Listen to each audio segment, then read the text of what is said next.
अण्णाभाऊ साठे सुंदर भाषण. अण्णाभाऊंचे साहित्य म्हणजे शब्दरूपी तलवार होती. भल्या भल्यास घाम फोडणारी तिला धार होती. शासनकर्त्यास पण त्यांच्या लेखणीचा धाक होता. नेता आमचा लाखात नाही तर करोडत एक होता.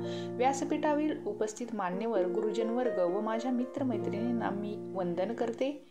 आदरणीय अण्णाभाऊ साठे यांना कोटी कोटी प्रणाम आणि मी माझ्या भाषणास सुरुवात करते. लोकशाहीर अण्णाभाऊ साठे यांचा जन्म 1 ऑगस्ट 1920 रोजी सांगली जिल्ह्यातील वाळवा तालुक्यातील वाटेगाव या गावी झाला. त्यांचे पूर्ण नाव तुकाराम भाऊराव साठे असे होते. गरिबी व भेदभावामुळे त्यांना शिक्षण घेता आले नाही. ते वडिलांबरोबर मुंबईत आले.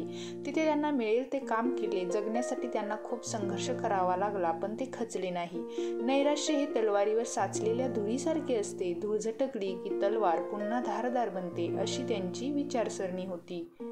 अण्णाभाऊ साठे यांचे शिक्षण फारसे झाले नव्हते, तरीही त्यांनी अनेक उत्कृष्ट कादंबऱ्या व कथांचे लेखन केले. त्यांना आपण पोवाडे व लावणी रचणारा शाहीर म्हणूनही ओळखतो.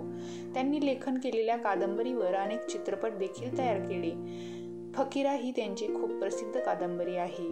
भारताला स्वातंत्र्य मिळवून देण्याच्या कामी त्यांनी विशेष योगदान दिले. त्यांनी संयुक्त महाराष्ट्र चळवळीतून गोवा मुक्ती संग्रामामध्ये विशेष सहभाग घेतला.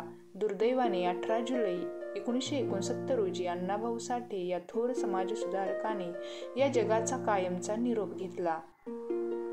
शेवटी एवढेच म्हणेल, शब्दांची खाण महाराष्ट्राची शान, शब्दांची खाण महाराष्ट्राची शान, बहुजनांची आन, साहित्याची मान. अण्णाभाऊंची लेखणी आहे जगात देखणी, आहे जगात देखणी.